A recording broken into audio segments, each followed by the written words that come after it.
الحمدللہ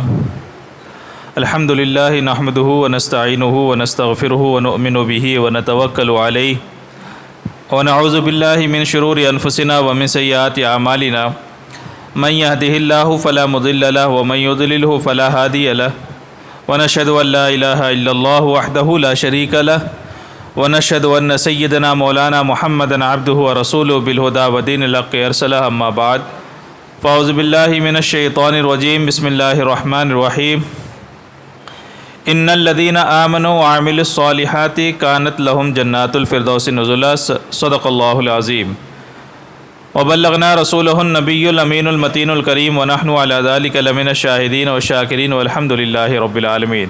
ایک مرتبہ آواز بلند درود پاک پڑھ لیں۔ اللہم صلی علی سیدنا مولانا محمد وعلی آل سیدنا مولانا محمد وبارک وسلم صلو علیہ صلاۃ و سلام علیک یا رسول اللہ صلی اللہ تعالی علیہ وسلم۔ ایک غلام اپنے آقا کے ساتھ ایک اونٹ پر 2 مٹکے شہد رکھ کر کے بیٹھا تھا۔ اونٹ کے دونوں طرف وزن اگر برابر ہو تو اونٹ اس وزن کو اٹھا لیتا ہے اور اٹھا کر کے لے کر کے چلا کرتا ہے۔ اگر اس کا آدھا وزن بھی ایک ہی طرف ہو تو اونٹ لے کر کے نہیں چل پائے گا، وہ جھک جائے گا، اور بہت ممکن ہے کہ خود بھی گرے اور سامان کو بھی گرا دے۔ ایک اونٹ غلام لے کر کے آ رہا تھا، اس کے دونوں طرف 2 بڑے بڑے مٹکوں میں شہد رکھا ہوا تھا۔ آیا اپنے آقا کی بارگاہ میں لے کر کے، اور اس کے بعد اس نے عریضہ پیش کر دیا، حضور اونٹ بیٹھا ہوا ہے اور اونٹ کے دونوں طرف شہد کے مٹکے رکھے ہوئے ہیں۔ آقا نے ابھی کوئی جواب نہ دیا، اسی درمیان میں ایک مانگنے والا آ گیا کہ کوئی ہے جو ہم کو تھوڑا سا شہد دے دے، ہے کوئی جو ہمیں تھوڑا سا شہد دے دے۔ چنانچہ یہ آواز آقا کے کان سے ٹکرائی، آقا کے کان سے ٹکرائی۔ آپ نے اسے بلایا، کہا کیا چاہیے؟ آنے والے نے یہ کہا کہ حضور مجھے تھوڑا سا شہد چاہیے، حضور مجھے تھوڑا سا شہد چاہیے۔ آقا نے غلام کو فوراً حکم دیا کہ ایک مٹکا اٹھا کر کے دے دیا جائے۔ ایک مٹکے میں 50 کلو شہد ہوگا، تو کیا فرمایا؟ ایک مٹکا شہد اٹھا کر کے دے دیا جائے۔ غلام کو بہت تعجب ہوا، مانگا تھوڑا سا شہد تھا، اٹھا کر کے پورا مٹکا ہی حوالے کر دیا۔ غلام کو ایک ترکیب سوجھی، غلام کو شہد بچانے کے لیے ایک ترکیب سوجھی، اور وہ یہ ترکیب یہ تھی کہ اس نے سوچا مالک سے کہتا ہوں کہ اگر ایک مٹکا پورا اس کو شہد دے دیں گے تو اونٹ کا جو توازن ہے وہ برقرار نہیں رہے گا، توازن جو ہے، بیلنس جو ہے وہ بگڑ جائے گا۔ تو شہد کو بچانے کے لیے اس نے آقا سے عرض کیا کہ حضور اگر ایک مٹکا دے دیا جائے تو اونٹ کا توازن خراب ہو جائے گا، پھر اونٹ لے کر کے نہیں چل پائے گا۔ آقا کے چہرے پہ مسکراہٹ آئی، اس نے کہا تب ایک کام کرو، دوسرا مٹکا بھی اس کو دے دو، دوسرا مٹکا بھی اسی کو دے دو، اب تو توازن بالکل برقرار رہے گا، اب تو بالکل برابر رہے گا۔ چنانچہ اب جو غلام تھا اسے بہت تعجب ہوا کہ ایک مٹکے کو بچانے کے چکر میں دوسرا مٹکا بھی چلا گیا، اب کیا کرے؟ اب پھر ترکیب سوچی اس نے، اب بچایا کیسے جائے؟ تو اس کے ذہن نے ایک اور ترکیب بتائی کہ جاؤ آقا سے کہو کہ وہ لے کر کے کیسے جائے گا، اتنے بھاری بھرکم مٹکے لے کر کے کیسے جائے گا؟ تو غلام نے جا کر کے آقا سے کہا کہ حضور اتنے بھاری بھرکم مٹکے لے کر کے کیسے جائے گا؟ کہا تب ایک کام کرو وہ اونٹ بھی اسی کے حوالے کر دو، تب ایک کام کرو اونٹ بھی اسی کے حوالے کر دو۔ اب غلام دوڑا ہوا گیا، دونوں مٹکے حوالے کیے اور اونٹ بھی حوالے کیا اور دوڑ کر کے آقا کی بارگاہ میں آ کر کے بیٹھ گیا۔ آقا نے کہا تم کو اتنی جلدی کیا پڑی تھی کہ فوراً دوڑ کر کے گئے؟ پہلے جب ایک مٹکا دینے کے لیے کہا تو تم نے کافی تردد کیا، دوسرا مٹکا شہد دینے کے لیے کہا تب بھی تم نے تردد کیا، مطلب تم نے بچانے کی کوشش کی، لیکن ابھی میں نے کہا کہ اونٹ بھی حوالے کر دو تو تم دوڑ کر کے گئے اور سب کچھ حوالے کیوں کر کے آ گئے؟ تو غلام نے ہاتھ جوڑ کر کے کہا حضور مجھے ڈر تھا کہ اب آپ یہی بولیں گے کہ اگر وہ اونٹ نہیں لے جا سکتا تو اس غلام کو بھی ساتھ میں لے کے چلا جائے، اس غلام کو بھی ساتھ لے کر کے چلا جائے۔ آقا کے چہرے پہ مسکراہٹ طاری ہوئی، کہا اس میں کون سی بڑی بات ہے بھائی، تم تو غلامی ہو، کہیں بھی رہ لیتے، چاہے میرے پاس رہ لیتے یا کسی اور کے حوالے کر دیتا اسی کے پاس رہ لیتے۔ آنسو آ گئے اس غلام کی آنکھ میں، کہا حضور مجھ جیسے غلام تو آپ کو مل جائیں گے لیکن مجھ جیسے کو آپ کو آقا کہاں مل پائے گا؟ زمانہ اسی کو حضرت عثمان غنی کہا کرتا ہے، زمانہ انہی کو حضرت عثمان غنی رضی اللہ تعالیٰ عنہ کہا کرتا ہے۔ الحمدللہ جن صحابہ کو ہم مانتے ہیں باخدا ان کا جینا مرنا، دولت کا جمع کرنا، تجارت کرنا، زندگی کی ہر سانس یہ اللہ ہی کے لیے تھی، زندگی کی ہر سانس اللہ ہی کے لیے۔ ہر شہید کا گواہ وہ مقام ہوگا جہاں پر شہید کا خون گرے گا، خون گرا ہوگا، وہ مقام رب العزت کی بارگاہ میں گواہی دے گا کہ مولا شہید کا خون یہاں پر گرا۔ کسی کی مسجد گواہی دے گی، کسی کے میدان جنگ گواہی دے گا، کوئی شہید کسی گلی میں ہوا ہوگا تو وہ وہاں کی گلی گواہی دے گی، کہیں شہید کسی شہر میں ہوا ہوگا تو شہر گواہی دے گا، کسی دیہات میں کسی دریا کے کنارے تو وہ مقام وہ اللہ کی بارگاہ میں گواہی دیں گے کہ مولا یہ جو شہید ہے اس کی میں گواہی دیتا ہوں اس کا خون کا قطرہ میرے اوپر گرا تھا۔ اس زمین کی شہادت کو اللہ تبارک و تعالی قبول فرمائے گا۔ لیکن آپ جانتے ہیں حضرت عثمان غنی رضی اللہ تعالی عنہ وہ صحابی ہیں، وہ مقدس صحابی ہیں، وہ مقدس صحابی ہیں کہ جن کی شہادت کی گواہی قرآن پاک دے گا۔ فَسَيَكْفِيكَهُمُ اللَّهُ، اچھی فوج تھی، بڑی فوج تھی، اتنی فوج تھی کہ آدھی دنیا سے ٹکرانے کی قوت رکھتی تھی حضرت عثمان غنی رضی اللہ تعالیٰ عنہ کے پاس، اتنی بڑی فوج تھی۔ لیکن جب آپ کی شہادت کا وقت قریب آیا، بلوائیوں نے حملہ کرنا چاہا، صحابہ کرام رضوان اللہ تعالی علیہم اجمعین نے عرض کیا آپ حکم کیوں نہیں دیتے، آپ حکم کیوں نہیں دیتے؟ فوج تیار کھڑی ہے، یہ 150 کو مارنا کون سی بڑی بات، یہ 150 کو مارنا کون سی بڑی بات؟ اللہ اکبر، چہرے پر مسکراہٹ طاری ہوئی، ارشاد فرمایا سرکار کی گلیوں میں کسی کا خون گر جائے یہ مجھے گوارا نہیں ہے، سرکار کی گلی میں کسی کا خون گر جائے۔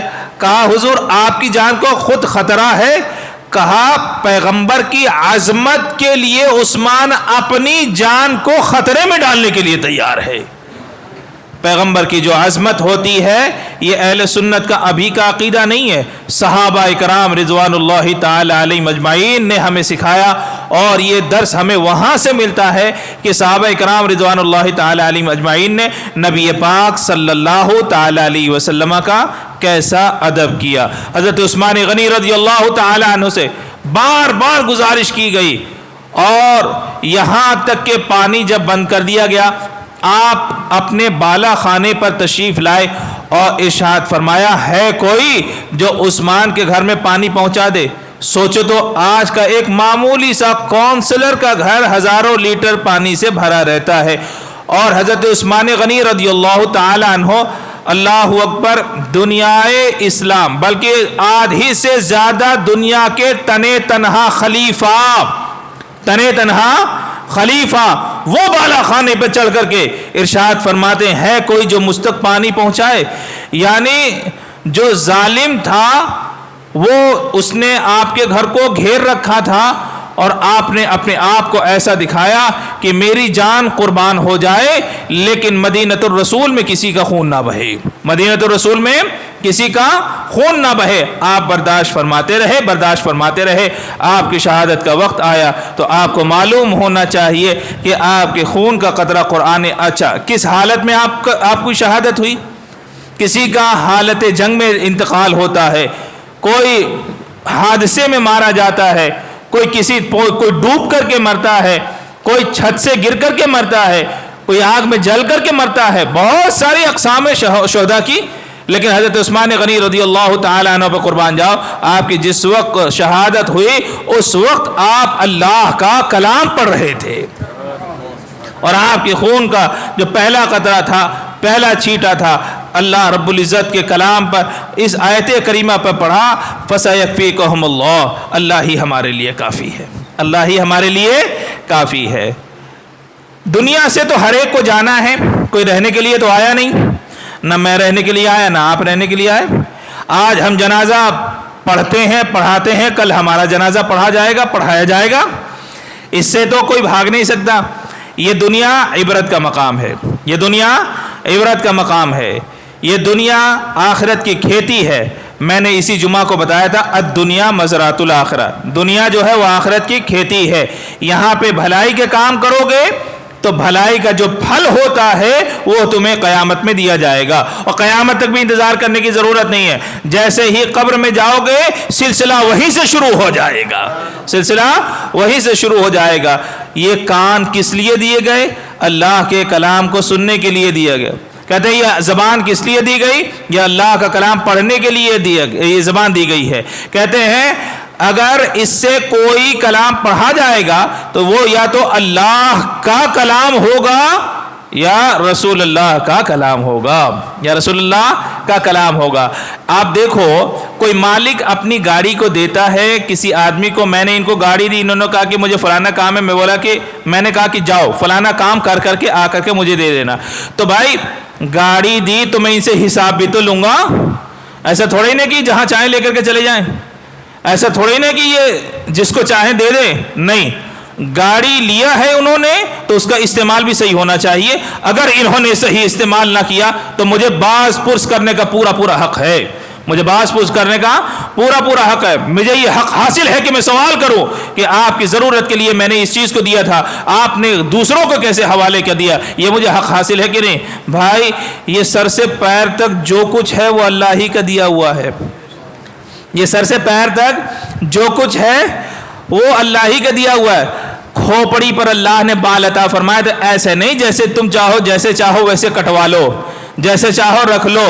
آدھا ٹکلا آدھے سر پہ بال. کہتے ہیں کہ یہ تمہارا فیشن تو ہو سکتا ہے، رسول پاک صلی اللہ تعالی علیہ وسلم کی سنت مبارکہ نہیں ہو سکتی ہے.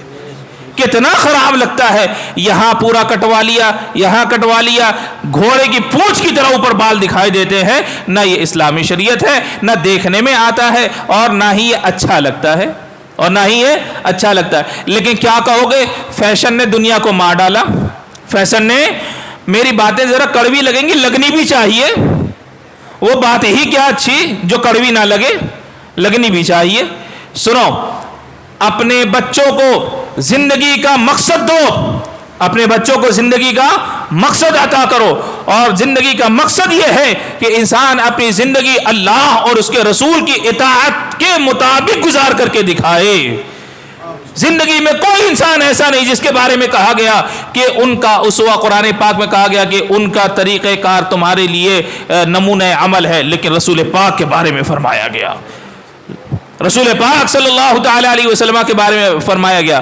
اور رسول پاک صلی اللہ تعالی علیہ وسلم نے جیسی زندگی گزاری، اپنے بچوں کو سیرت رسول عربی پڑھاؤ، ان کو بتاؤ، قرآن پاک پڑھاؤ، اس بات کا احساس دلاؤ کہ اللہ تبارک و تعالیٰ نے تمہیں مسلمان پیدا فرمایا ہے، اور مسلمان ہونے کی حیثیت سے تمہارے اوپر کون کون سی ذمہ داریاں عائد ہوتی ہیں. جمعہ کے دن میں نے بہت سارے مسائل بیان کیے تھے گھروں میں کام کرنے کے سلسلے میں، اس کی کچھ کڑیاں باقی رہ گئی ہیں، میں وہ بھی عرض کر دیتا ہوں۔ میں نے یہاں پہ بہت سارے افراد وہ ہیں جو نہیں سنے ہوں گے، بہت سارے افراد ایسے ہوں گے جنہوں نے نہیں سنا ہوگا۔ میں نے خاص طور سے لئے پالک کے بارے میں کہا تھا۔ مسئلہ یہ ہے کہ اس میں سے بہت سارے چہرے وہ بھی ہیں جو سن چکے ہیں، ان کو بڑی بیزارگی ہوگی کہ وہی سبق دہرایا جا رہا۔ کوئی بات نہیں، آپ کو پریشان بالکل نہیں ہونا چاہیے۔ سبق جتنا دہرایا جاتا ہے اتنا زیادہ پختہ ہوتا ہے۔ ایک ہی مسئلہ ہم سے بار بار پوچھا جاتا ہے، ہم بار بار بتاتے ہیں، تو اس میں آپ کا بھی فائدہ میرا بھی فائدہ ہے نا، مجھے یاد ہو جاتا ہے۔ اللہ اسی بہانے تو یاد کروا رہا ہے۔ یہ جو اللہ توفیق عطا فرما رہا ہے تو یہ بھی اپنے کرم ہی سے تو عطا فرما رہا ہے کہ ہم اسی بہانے کم سے کم کتابوں کو دیکھتے ہیں، نکالتے ہیں۔ پچھلے اجتماع میں ایک سوال ہمارا باقی رہ گیا تھا، میں نے دوسرے سوال کا جواب نہیں دیا تھا، میں نے کہا کہ دیکھ کر کے بتاؤں گا۔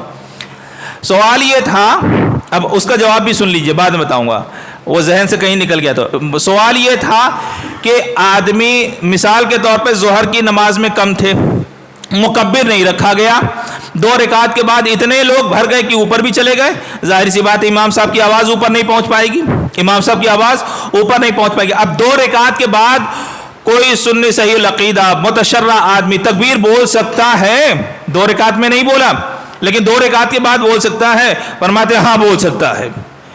تکبیر جو ہے وہ ضرورتاً ہے، تو جب ضرورت پڑے گی اسی وقت کہی جائے گی۔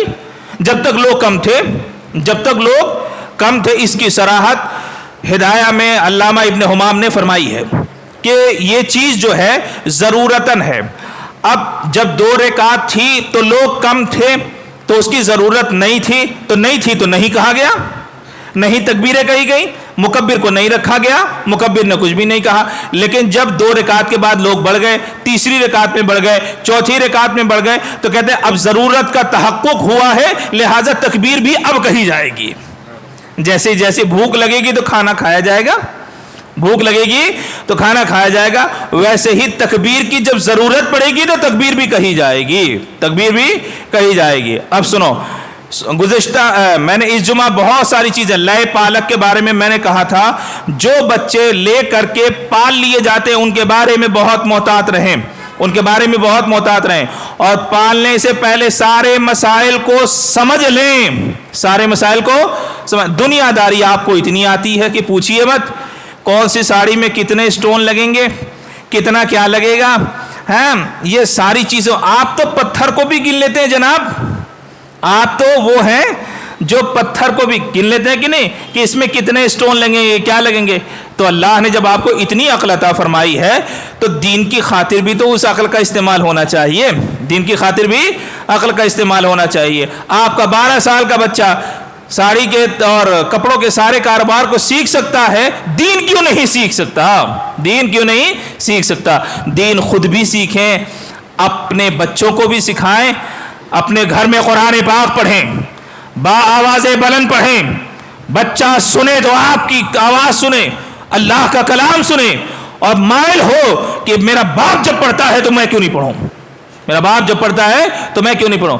اس معاشرے میں مجھے بڑے افسوس کے ساتھ کہنا پڑ رہا ہے کہ ایک 12 سال کا بچہ سب کچھ کرنا سیکھ جاتا ہے، قرآن پاک کیوں نہیں پڑھنا سیکھتا؟ قرآن پاک، اور یہ ہماری ذمہ داری ہے کہ ہم پڑھائیں۔ ارے قرآن پاک نہیں پڑھنا سیکھے گا، زندگی بھر نماز پڑھے گا، نماز نہیں ہوگی، کسی کو سنانا چاہے گا، سنا نہیں پائے گا، آخری وقت میں کلمہ پڑھنا چاہے گا، وہ بھی اس کے لیے پڑھنا مشکل ہو جائے گا۔ بھائی جو زبان جس چیز کی عادی رہے گی تبھی تو پڑھے گا اچھی چیز۔ ابھی مغوی صاحب نعت پاک پڑھ رہے تھے، بھائی ان کو آتی ہے تبھی تو پڑھ رہے ہیں، بھائی جس کو آئے گی نہیں وہ پڑھے گا کیا؟ تو اپنے بچوں کو نعت پاک، قرآن پاک پڑھانا سکھاؤ تاکہ یہ زبان اللہ اور اس کے رسول کے ذکر سے لبریز رہے،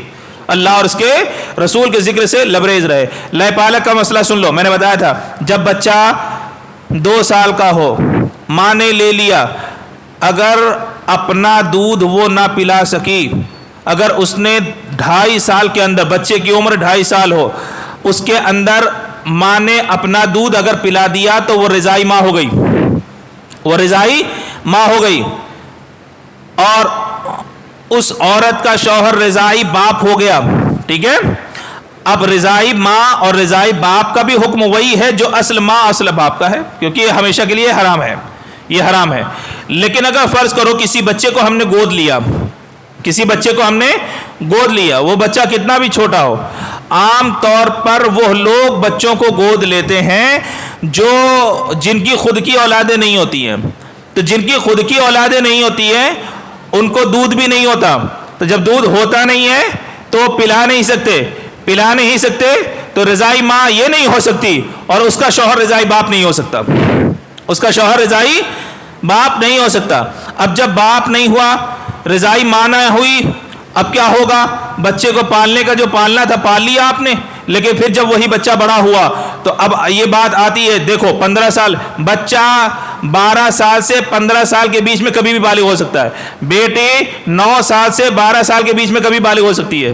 یہ مسائل سیکھو، سکھاؤ، اور خود بھی ان چیزوں سے آگاہ رہو، ہے نا. بیٹی جو ہے 9 سال سے 12 سال کے بیچ میں کبھی بالغ ہو سکتی ہے، اور بیٹا جو ہے 12 سال سے لے کر کے 15 سال کے بیچ میں کبھی بھی بالغ ہو سکتا ہے. تو فرماتے ہیں چلو تمہاری بات مان لیتے ہیں، ایک منہ بولا بیٹا ہے، لے اس کو آپ نے پال لیا، 15 سال میں تو کم سے کم بالغ ہوا، 15 سال میں تو کم سے کم بالغ ہوا. اب ماں نے اس کو 15 سال تک پالا، ماں نے اس کو، حقیقی ماں نہیں ہے، اس نے 15 سال تک پالا. اب یہ بتاؤ کیا وہ لڑکا اس کے لیے اور وہ ماں اس لڑکے کے لیے ایک ہی گھر میں رہنا جائز ہوگا؟ دیکھنا جائز ہوگا؟ گفتگو کرنا جائز ہوگا؟ ہرگز نہیں، ہرگز نہیں. وہ لڑکا اگرچہ لے پالک ہے، آپ نے پالا ہے، اپنی گود میں رکھ کر کے پالا ہے، شریعت مطہرہ نے 2 ہی ماؤں کا اعتبار کیا ہے، یا تو حقیقی ماں ہوگی یا رضائی ماں ہوگی. حقیقی ماں وہ ہے جس نے پیدا کیا، اور رضائی ماں وہ جس نے دودھ پلایا اور مدت رضاعت کے اندر پلایا ہو، یعنی بچے کی عمر اس وقت تک 2.5 سال کے اندر کی ہو، تب جا کر کے وہ رضائی ماں بنے گی. اور اگر ایسا نہیں ہے، نہ پلا سکی اور یا اس کو دودھ نہ ہوا اور وہ کسی طور پر اس قابل نہ ہو سکی کہ اس کو دودھ پلا سکے، تو وہ اس کی رضائی ماں بھی نہیں ہے، حقیقی ماں بھی نہیں ہے. اب بچہ اگر 15 سال سے بڑا ہوتا ہے تو اب بتاؤ اس بچے کے لیے وہ اجنبیہ ٹھہری کہ نہیں ٹھہری ہے؟ اب وہ اجنبیہ ٹھہرے کہ نہیں؟ اس وقت اگر آپ اس کو مسئلہ بتائیں گے کہ بیٹا یہ جس ماں نے تجھ کو پالا ہے وہ تیرے لیے اجنبیہ ہے، اس کو بھی ٹھیس پہنچے گی، اس کو بھی ٹھیس پہنچے گی کہ جس ماں نے مجھے اپنے ہاتھ سے پالا، اپنے ہاتھ سے کھلایا، میری ضرورتوں کو پورا کیا، اس لڑکے کو بھی ٹھیس پہنچے گی. اور سوچو جس ماں نے پال کر کے بڑا کیا ہے اس کو کتنی ٹھیس پہنچے گی، اس کو کتنی ٹھیس پہنچے گی. تو بھائی میرا کہنا یہ ہے کہ میں یہ نہیں بولتا کہ کسی کو پالنا درست نہیں ہے، نہیں، پالنا درست ہے. نبی پاک صلی اللہ تعالی علیہ وسلم نے بھی حضرت اسامہ کو پالا تھا، لیکن پالنے کی طرح پالا تھا، شریعت کے دائرے میں رکھ کر کے پالا تھا، اور ان کے جو حقوق تھے اس طور پر حقوق کو بھی ادا کیا تھا، اس طور پر حقوق کو بھی ادا فرمایا تھا. آپ بھی پالیے لیکن شریعت کے دائرے میں رکھ کر کے پالیے اور شریعت کے حقوق ادا کیجیے. پہلے معلوم کر لیجئے کہ آگے چل کر کے مسائل کیا ہوں گے. چلو، پالنے والا باپ اتنا حاوی کہ اب دیکھے تو اس کے اسکول میں بھی باپ کی جگہ اپنا نام لکھا رہا ہے، پالنے والا باپ نام لکھا رہا ہے، حالانکہ حقیقی باپ کی جگہ پالنے والا باپ نام نہیں لکھا سکتا.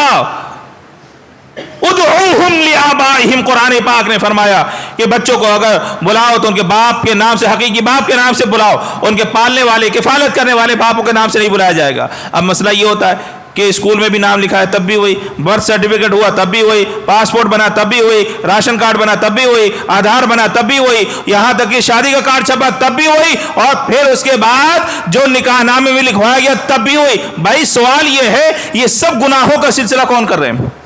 یہ گناہوں کا دروازہ کون کھول رہے ہیں؟ کہتے ہیں ہم اور آپ کھول رہے ہیں. آپ نے کیوں نہیں معلوم کیا؟ ایک پیدا کرنے والے باپ یا رضائی باپ کے بالمقابل کوئی ہو ہی نہیں سکتا. پالنے والا 100 بچوں کو پال لے الگ بات ہے، لیکن وہ حقیقی باپ کے مقام و مرتبے کو نہیں پہنچ سکتا. حقیقی باپ کے مقام و مرتبے کو نہیں پہنچ سکتا. نکاح میں عموماً یہ پریشانیاں آتی ہیں، نکاح میں عمومی طور پہ یہ پریشانیاں آتی ہیں کہ پالنے والے باپ کا نام لکھ دیا جاتا ہے اور پھر اس میں نکاح بھی پڑھا دیا جاتا ہے. دیکھو میں نے یہ مسئلہ جمعے میں بیان کیا تھا، نکاح تو ہو جائے گا، باپ پر جو نام ذکر کیا جاتا ہے وہ زیادتی تعارف کے لیے قاری وسیم صاحب بیٹھے ہیں، ان کے والد کا نام لیا کہ قاری وسیم ابن فلاں، تو ابن فلاں جو ہے وہ زیادتی تعارف کے لیے، وہ زیادتی تعارف کے لیے۔ اب اگر باپ کی جگہ پرورش کرنے والے کا نام لکھ دیا جائے اور نکاح میں شوہر کا نام ذکر کر دیا جائے، اگرچہ اس کے نام کے ساتھ دوسرا بھی نام ذکر کر دیا جائے، فرماتے ہیں کہ اس کے باوجود بھی نکاح ہو جائے گا، کیونکہ متعارف جو ہوتا ہے آج کے زمانے میں آدمی باپ کے نام سے نہیں خود کے نام سے متعارف ہوتا ہے، خود کے نام سے متعارف ہوتا ہے، تو نکاح تو ہو جائے گا، نکاح تو ہو جائے گا۔ لیکن یہ گناہوں کا جو آپ نے سلسلہ شروع کیا اس کا کون ذمہ دار؟ کہتے ہیں کہ ہم خود ذمہ دار ہیں، ہم نے شریعت کو سیکھا نہیں، ہم نے شریعت کو پڑھا نہیں، ہم نے شریعت پہ عمل کیا نہیں، اس کی وجہ سے یہ گناہوں کا دروازہ کھل جائے گا۔ اب انتقال کی بات تک لے لو، باپ کا انتقال ہوا، اب بھائی اپنا باپ تو ہے نہیں، اپنا باپ تو ہے نہیں، بلکہ کون سا ہے؟ پالنے والا۔ تو مثال کے طور پر جو باپ، جس باپ نے پرورش کی اس کی کوئی بھی اولاد نہیں ہے، اس کی کوئی بھی اولاد نہیں ہے، لیکن اس باپ کے بھائی بہن موجود ہیں، تو ترکہ کس کو ملے گا؟ اب یہ زندگی بھر بولتا رہا کہ مجھے فلانے نے پالا، فلانے نے پالا، وہ بھی پالنے والا بھی بیٹا بیٹا بولتا رہا، تو آپ کے ذہن میں یہ بات ہوگی کہ بیٹے کو ملے گا، حالانکہ بیٹے کو ایک کوڑی نہیں ملے گی۔ کھلی ہوئی بات یہ ہے کہ بیٹے کو ایک کوڑی نہیں ملے گی۔ جو بھی کچھ ملنا ہے، جس کا انتقال ہوا اس کی اگر سگی اولادیں ہوں گی تو اس کو ملے گا، ماں باپ ہوں گے ان کو ملے گا، بھائی بہن ہوں گے ان کو ملے گا، لیکن جس کو بیٹا بول کر کے پالا خود اس کو کچھ نہیں ملے گا، اس کو خود کچھ نہیں ملے گا۔ تو بتاؤ کتنی تکلیف پہنچے گی اس کو کہ زندگی بھر جس کا بیٹا بن کر کے میں رہا، مرنے کے بعد ایک پھوٹی کوڑی تک نہ ملی، اس کا افسوس کہیں حسد میں نہ بدل جائے، اس کا افسوس کہیں حسد میں نہ بدل جائے۔ میں نے یہ بھی عرض کیا تھا کہ ایک معاملہ ایسا بھی ہوا کہ پالنے والے کے ایک آدمی نے ایک بچے کو پالا تھا، اور اس پالنے کے بعد اس کی ایک سگی اولاد بھی ہو گئی، ایک اپنی اولاد بھی ہو گئی، تو ایک پالا ہوا اور ایک سگی اولاد، تو سگی اولاد بدمعاش ہو گئی، باپ نے اس کو دور کر دیا، وہ دوسری جگہ زندگی گزارتا رہا۔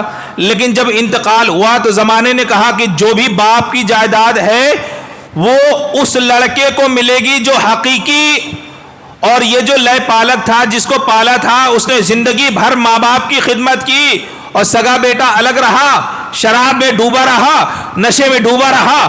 اب زمانے نے کیا کیا کہ وراثت میں حصہ اگر کسی کو دیا تو اسی کو دیا۔ اب اتنا حسد پیدا ہوا کہ میں نے خدمت کی، میں نے سنبھالا، بڑھاپا میں نے ان کا کاٹا، سب کچھ ہم نے کر کے دیا، اور ساری جائیداد اس کے حوالے کی جا رہی ہے، اس کو قتل کر دیا، حقیقی اولاد کو قتل کر دیا۔ تو یہ بتاؤ یہ گناہوں کا دروازہ کس نے کھولا؟ بتاؤ یہ گناہوں کا دروازہ کس نے کھولا؟ ہم نے کھول کر کے دیا۔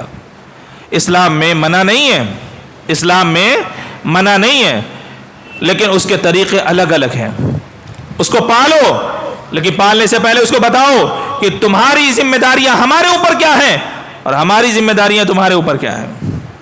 ہمارے یہاں گھروں میں کاروبار ہوتا ہے، گھروں میں کاروبار ہوتا ہے، ایک ہال ہوتا ہے، اس میں گھر کے بہو بیٹے ماں سب لوگ بیٹھ کر کے کام کر رہے ہیں۔ کہتے ہیں جب تک محرمات میں سے، محرمات ان لوگوں کو کہا جاتا ہے جن سے نکاح کرنا حرام ہو، ہے نا، باپ ہے، بھائی ہے، چچا ہے، ماموں ہے، خالو ہے، ہے نا، اس طرح کے لوگ جو حرام ہیں۔ عورتوں میں سے کون ہے؟ کہتے ہیں بیٹی ہے، ماں ہے، بہن ہے، بھتیجی ہے، بھانجی ہے، خالہ ہے، پھپھو ہے، یہ محرمات میں سے، یہ محرمات میں سے۔ اب محرمات کا حکم یہ ہے کہ ان سے گفتگو کی جا سکتی ہے، اب ان سے پردہ نہیں ہے، ان سے پردہ نہیں ہے۔ گھروں میں کام ہوتا ہے، جب تک ماں ہے، بیوی ہے، بیٹی ہے، ایک ساتھ بیٹھ کے کام کر رہے ہیں، سب صحیح ہے۔ آنے والوں میں سے باپ ہے، کہتے درست ہے، آنے والوں میں سے اگر باپ ہے درست ہے، کہاں شوہر ہے تب بھی درست ہے، لیکن اس کے ساتھ ساتھ اگر دوسرے لوگ بھی آتے ہیں، یہ پھپھو کا بیٹا ہے، یہ خالہ کا بیٹا ہے، یہ ماموں کا بیٹا ہے، وہ بھی چلے آ رہے ہیں اور سب بول رہے ہیں کہ ماموں زاد بھائی ہیں، خالو زاد بھائی ہیں، یہ ہے وہ ہے۔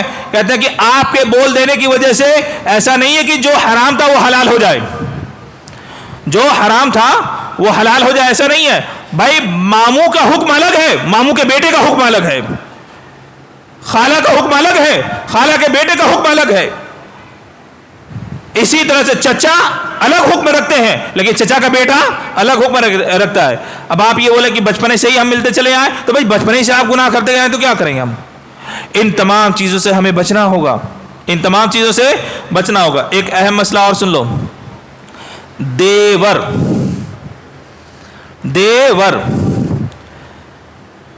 شوہر کا چھوٹا بھائی اگر بہو بھی کام کر رہی ہے, اگر بہو بھی کام کر رہی ہے تو دیور سے پردہ لازم ہے, دیور سے پردہ لازم ہے. سن لو ان چیزوں کو, میں اس لیے بتا رہا ہوں, آپ یہ مت سمجھیے گا کہ حضرت بال کی کھال نکالنا, نہیں. اگر میں نے ابھی نہیں بتایا اور میں جان بوجھ کر کے نہیں بتاؤں گا تو واللہ العظیم اللہ کی بارگاہ میں میری گرفت ہوگی. آج آپ کو مسائل تھوڑے خراب لگیں گے کہ ان چیزوں کے بارے میں بتایا جا رہا ہے, لیکن یاد رکھو اگر عمل کر لو گے تو دنیا بھی آباد رہے گی, آخرت بھی آباد رہے گی, دنیا بھی آباد رہے گی, آخرت بھی. نبی پاک صلی اللہ تعالی علیہ وسلم سے دیور کے بارے میں پوچھا گیا, دیور کا معاملہ کیا ہوتا ہے؟ اس کو کوئی گھر میں روکنے والا نہیں ہوتا, اس کو کوئی گھر میں روکنے, بھائی ہے تو شوہر کا چھوٹا ہی بھائی. کتنے گھر ہوں گے جہاں پہ دیور سے پردہ کیا جاتا ہے؟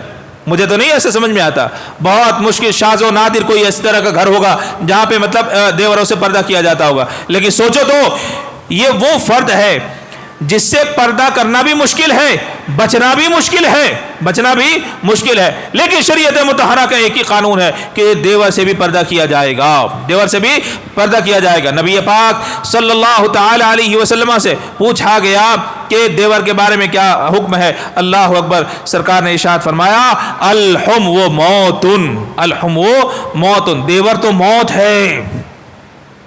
اتنی سخت تاکید, اتنی سخت. لفظ موت کیوں کہا؟ کیونکہ عام طور پر بھائی جس طرح سے موت سے بچنا یہ بہت بہت مشکل ہوتا ہے, ممکن نہیں ہوتا, اسی طرح سے دیور سے بچنا بھی بہت مشکل ہوتا ہے. اس کی اہمیت کو بتانے کے لیے سرکار نے فرمایا کہ موت ہے, یہ سرکار نے فرمایا کہ یہ موت کے مانند ہے.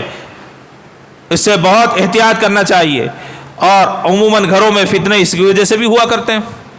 عورت کو گھر کے کام کے علاوہ کاروبار کے کام کے لیے مجبور نہیں کیا جا سکتا, مجبور نہیں کیا جا سکتا. ہاں اگر اس کی مرضی ہے, آپ کے یہاں اس کا ماحول ہے, آپ کے یہاں اس کا ماحول ہے کہ ہم جیسے مرد حضرات کام کرتے ہیں ویسے خواتین بھی کرتی, کریے, ان کی مرضی ان کی رضا شامل ہے. یہ حرام نہیں ہے, الحمدللہ یہ حلال ہے, یہ حرام نہیں ہے بلکہ کیا یہ حلال ہے. لیکن ایک بات کا ہمیشہ خیال رکھنا کہ عورت کا نانو نفقہ دینا شوہر پر ہے. آپ ہرگز اس بات پر تکیہ نہیں کر سکتے کہ گھر میں کاروبار ہو رہا ہے, عورت کما رہی ہے, لہذا ہماری ذمہ داریاں ختم ہو گئیں, لہذا ہماری ذمہ داریاں ختم ہو گئی. آپ کی ذمہ داری پیدا ہونے سے لے کر کے موت تک ہے, آپ کی ذمہ داری پیدا ہونے سے لے کر کے موت تک ہے. نکاح میں انسان قبول کرتا ہے, ہاں مجھے اتنے مہر کے بدلے میں قبول ہے, تو قبول ہے کا کیا مطلب؟ ساری زندگی میں کھانا کھلاؤں گا. اگر وہ کام کر رہی ہے تو یہ اس کا اخلاق ہے, اگر نہ کرے تو آپ مجبور نہیں کر سکتے, اگر نہ کرے تو آپ مجبور نہیں کر سکتے اس کو. ہاں آپ کے یہاں ماحول ہے, میں اس چیز کو دوبارہ دہرا رہا ہوں, آپ کے یہاں ماحول ہے, رضامندی سے کام ہوتا ہے, الحمدللہ یہ کام کرنا بھی جائز ہے, اور اس تجارت سے جو نفع حاصل ہوتا ہے وہ نفع بھی حلال ہے, وہ نفع بھی حلال ہے, لیکن آپ مجبور نہیں کر سکتے. اچھا دوسری چیز, ایک چیز اور بھی دیکھی گئی, ہم نے یہ پایا بہت سارے معاملات میں جو ہمارے یہاں آئے, ان میں سے کئی ایک معاملات میں ہم نے ایسا بھی پایا کہ گھر میں چھوٹا بچہ کام کرنے کے لائق ہو گیا, 10 سال 11 سال 12 سال کا لڑکا وہ بھی کام کر رہا ہے, 10 سال 11 سال 12 سال کا لڑکا وہ بھی کام کر رہا ہے, بیوی بھی کام کر رہی ہے. تو اب حضرت شوہر اتنے بے نیاز ہو گئے کہ بالکل اپنے آپ کو مبرہ اور بالکل یہ سمجھ لیا کہ اب ان کے اوپر کوئی ذمہ داری نہیں ہے. اب ان کی ذمہ داری صرف یہ ہے دوست احباب کے بیچ میں بیٹھنا, گپ شپ کرنا, ہوٹل پہ چائے پینا, گھومنا پھرنا. نہ نہ نہ نہ, یہ شریعت مطہرہ آپ کو نہیں سکھاتی ہے, ہرگز نہیں. یہ تو نکما پن ہے. سن لو کان کھول کر کے, مومن جو بیٹھ جائے وہ مومن کہاں؟ سرکار نے فرمایا فَأَدِّ كُلِّ ذِي حَقٍ حَقَّهُ، ہر حقدار کا حق ادا کرو، ہر حقدار کا حق ادا کرو۔ تم نے یہ کیسے فیصلہ کر لیا کہ تمہاری ذمہ داریاں ختم ہو گئیں؟ تم نے یہ کیسے فیصلہ کر لیا کہ تمہاری ذمہ داریاں ختم ہو گئی؟ یہ بات دیکھنے میں آئی ہے، یہ بات دیکھنے میں آئی ہے۔ ہمارے پاس کئی ایک مقدمات معاملات اس طرح کے ہیں کہ گھر میں عورت کام کرنے لگی، ایک دو بیٹے ہیں وہ کام کرنے لگے، تو جناب بالکل چھوڑ چھاڑ کے بیٹھ گئے۔ گھر کا کرایہ وہی لوگ دے رہے ہیں، گھر کا راشن پانی وہی لوگ لا رہے ہیں، ساری ضرورتیں وہی پورا کر رہے ہیں۔ تم کیا کر رہے ہو؟ نہیں ہم کچھ نہیں کر رہے ہیں۔ کیا کر رہے ہیں؟ ہوٹل پہ بیٹھ کے چائے پی رہے ہیں، پان کھا رہے ہیں۔ نہیں، یہ آپ کا حق نہیں ہے۔ ارے جہاں وہ کام کر رہے ہیں آپ پر بھی لازم ہے کہ آپ بھی ان کے ساتھ بیٹھ کر کے کام کریں، ان کی رضا اگر اس میں شامل ہے تو یہ اللہ کا فضل ہے، لیکن آپ اپنی ذمہ داریوں سے سبکدوش نہیں ہو سکتے، آپ اپنی ذمہ داریوں سے سبکدوش ہرگز نہیں ہو سکتے۔ آپ کے اوپر لازم ہے کہ ان کے ساتھ بیٹھ کر کے کام کریں، ہاتھ بٹائیں۔ کیوں؟ نکاح میں آپ نے قبول کیا تھا، الحمدللہ قبول ہے، تو مرتے دم تک آخری سانس تک وہ حکم باقی رہے گا کہ آپ بھی ان کی کفالت کریں۔ یہ ہرگز آپ کے لیے جائز نہ ہوگا۔ بعض لوگوں کی عادت پڑ جاتی ہے، بی بچے کام کرنے لگے تو انہوں نے شراب پینا شروع کر دیا، نشہ کرنا شروع کر دیا، نشہ کرنا شروع کر دیا۔ کہتے ہیں کہ یہ شراب پینا، ارے بھائی شریعت میں تو ویسے ہی حرام، شریعت مطہرہ میں ویسے ہی حرام، پھر یہ کہ آپ بچوں بیوی کی کمائی سے پیئیں گے، بیوی اور بچوں کی کمائی سے پیئیں گے، اگر نہ ملے تو کیا آپ زیورات اس کے بیچ دیں گے؟ گھر کا سامان اٹھا کر کے بیچ دیں گے؟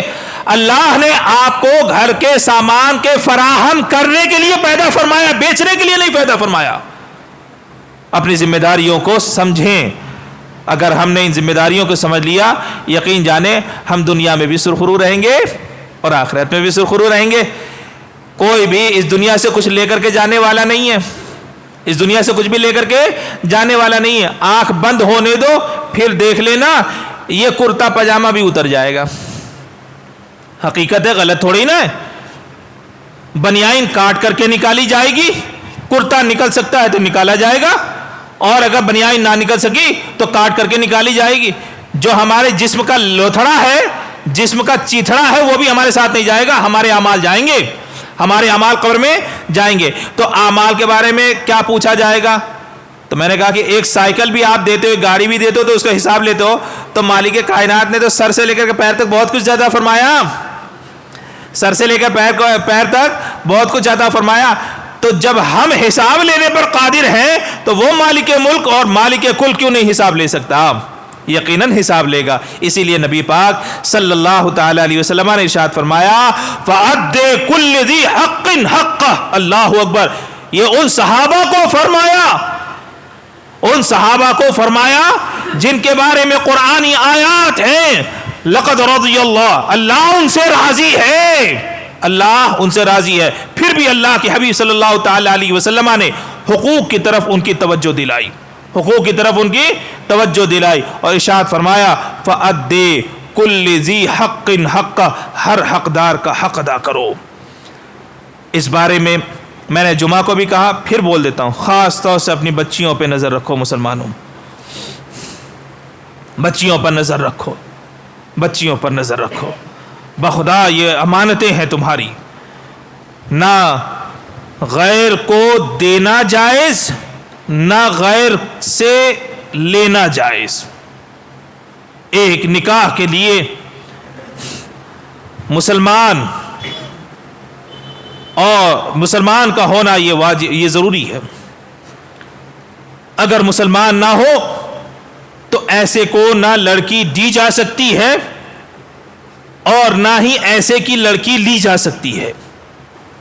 اپنی امانتوں کی حفاظت کرو، اپنی امانتوں کی حفاظت کرو، دینی ماحول پیدا کرو۔ دوسروں کے گھر میں، شوہر کے گھر میں جانے سے پہلے ان کو بتاؤ کہ تمہارا اصل گھر کون سا ہے، تمہارے اوپر حقوق کیا ہے۔ ہر باپ اپنے بیٹے کو سکھائے اور ہر ماں اپنی بیٹی کو سکھائے، اور اگر ماں نہیں جانتی تو یہ آپ کا فرض ہے۔ آپ یہ نہ سوچو کہ شادی ہونے کے بعد ہم کسی کو پڑھا نہیں سکتے۔ سوچو تو صحیح، حضرت سلمان فارسی کب ایمان لائے؟ صحابہ کب کبھی ایمان لائے؟ اللہ اکبر، کسی کی عمر 40 سال 50 سال 60 سال 100 سال عمر تھی تب ایمان لائے. تو کیا دین سیکھنا چھوڑ دیا انہوں نے؟ دین سیکھنا انہوں نے چھوڑ دیا؟ نہیں، بلکہ جتنی دیر سے لائے اتنا ہی زیادہ علم سیکھا اور دوسروں کو بھی سکھایا. اسی لیے ہماری ذمہ داری ہے، اگر عورتیں نہیں پڑھی ہیں پڑھاؤ ان کو، اگر نہیں پڑھی ہیں تو ان کو پڑھاؤ. ہمارے بچوں کی زندگیاں انہی سے وابستہ ہیں. شوہر گھر میں بہت کم رہتا ہے، عورتیں زیادہ رہتی ہیں. عورتوں کی صحبت میں اولاد زیادہ رہا کرتی ہے، اور لاک ڈاؤن میں تو سب سے زیادہ رہا کرتی ہے. اگر عورت نمازی ہوگی، قرآن پاک پڑھتی ہوگی، نماز اچھی طرح سے پڑھنا جانتی ہوگی، روزہ رکھتی ہوگی، ہے یہ سارے امور کو پورا کرتی ہوگی، یقیناً وہ بھی کرے گی، اپنی اولاد کو بھی سکھائے گی، اپنی اولاد کو بھی سکھائے گی. ان کو سکھاؤ پاکی کے کیا مسائل ہے، ناپاکی کے کیا مسائل ہے، کن دنوں میں نماز نہیں ہوا کرتی اور کن دنوں میں روزہ نہیں ہوا کرتا، کس کی قضا ہے کس کی قضا نہیں ہے، کتنے دنوں کے بعد عورت بعد ولادت بچے کے کتنے دنوں کے بعد پاک ہو سکتی ہے، کتنے دنوں میں نہیں ہو سکتی. ان کو سارے مسائل سمجھاؤ، بتاؤ. اور اس بھرم میں نہ رہو کہ چلنا جب تک نہیں ہوگا تب تک وہ پاک نہیں ہوتی. یہ بھرم ہے، یہ غلط ہے، یہ غلط ہے. فرماتے ہیں جب بچہ پیدا ہوتا ہے اس کے بعد جو خون آتا ہے، نفاسی تو بولتے ہیں اس کو، کوئی ضروری ہے کہ وہ 40 دن تک آئے؟ کوئی ضروری ہے کہ وہ 40 دن تک آئے؟ کہتے کوئی ضروری نہیں ہے. حضرت فاطمہ الزہرا رضی اللہ تعالی عنہا کو اتنا کم آتا کہ ایک وقت کی نماز بھی قضا نہیں ہوا کرتی تھی، ایک وقت کی نماز بھی قضا نہیں ہوا کرتی تھی. آپ کس بھرم میں کہ جب تک چلا نہیں ہوگا تب تک اس کے اوپر نماز نہیں ہے؟ یہ آپ نے بنایا، یہ آپ کا اپنا بنایا ہوا دستور ہے، شریعت مطہرہ کا دستور نہیں ہے. عورت سے پوچھا جائے جب تک نفاس کا خون آ رہا ہے وہ ناپاک ہے، اور جب وہ نفاس کا خون منقطع ہو جائے تو اس کے لیے حکم ہے کہ وہ نہا دھو کر کے پاک ہو، نمازیں پڑھنا شروع کرے، نمازیں پڑھنا شروع کرے. اللہ تبارک و تعالی ہم سب کو شریعت مطہرہ صحیح طور پر سمجھنے، سمجھانے اور اس پر عمل کرنے کی توفیق رفیق عطا فرمائے. اب چند سوالات ہیں، وہ سماعت فرما لیں. یہ کیا ہے بھئی؟ یہ بعض لوگ کہتے ہیں کیا یہ سور کہنے سے 40 دن کا کھانا حرام ہو جاتا ہے، اس کی وضاحت فرمائیں. نہیں، ایسا نہیں ہے. لفظ سور ہے تو ناپاکی جانور، اس میں تو کوئی شبہ نہیں ہے. یہی وہ جانور ہے جس کا ہر بال بھی ناپاک ہے، اس کا چمڑا بھی ناپاک ہے، اس کا گوشت بھی ناپاک ہے، اس کی ہڈی بھی ناپاک ہے، اس کا خون بھی ناپاک ہے، ہر عضو ناپاک ہے نا. یہ وہ جانور ہے جس کا ہر عضو ناپاک ہے. باقی کتا کہتے ہیں لعاب ناپاک ہے، گوشت کہتے ہیں ناپاک ہے، لیکن اگر کسی کو چھو جائے کہتے ہیں ناپاک نہیں ہے. کسی کو چھو جائے، اگر اس کے جسم میں نجاست لگی ہے کتے کے اور وہ لگ جائے تو وہ نجاست اگر آپ کے جسم میں لگے تو ناپاک ہے، الگ بات ہے. لیکن اگر ایسا نہیں اس کا لعاب بھی نہ لگے اور کتا چھو کر کے چلا جائے تو آدمی ناپاک نہیں ہے، آدمی ناپاک نہیں ہے. ہاں، اس سے دور رہا جاتا ہے، اس سے دور رہا جاتا ہے. یہ قابل نفرت نہیں ہے. ہاں، گھر کے اندر پالنا منع ہے. نبی پاک صلی اللہ علیہ وسلم نے فرمایا جس گھر میں کتے یہ تصویریں ہوا کرتی ہیں اس میں رحمت کے فرشتے نہیں آتے. تو ممانعت بئی معنی ہے، لیکن کچھ ایسے بھی اغراض ہوتے ہیں جس کی خاطر کتوں کو پالا جاتا ہے. مثال کے طور پر گھر کی حفاظت کے لیے، مثال کے طور پر بکریوں کے ریوڑ کی حفاظت کے لیے، مثال کے طور پر کھیت کھلیہان جو بہت کسان ٹائپ کے لوگ ہوتے ہیں ان چیزوں کی حفاظت کے لیے. تو یہ اگر اغراض محمودہ ہوں تو کتے کو پالا بھی جا سکتا ہے، لیکن گھر سے باہر. کتے کو پالا بھی جا سکتا ہے لیکن گھر سے باہر. تو بات آئی تھی سور کی کہ لفظ سور کہہ دینے سے کیا آدمی ناپاک ہو جائے گا؟ ایسا نہیں ہے.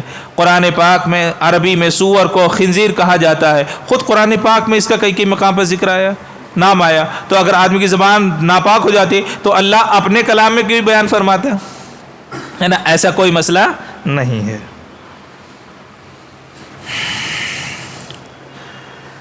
ایک سوال ہے، ہیلز والی سینڈل کا پہننا کیسا؟ یہی نا ہیل کیا ہے؟ وہی نا اوپر جو اٹھی. اگر ہیل اتنی ہو کہ پاؤں لڑکھڑائیں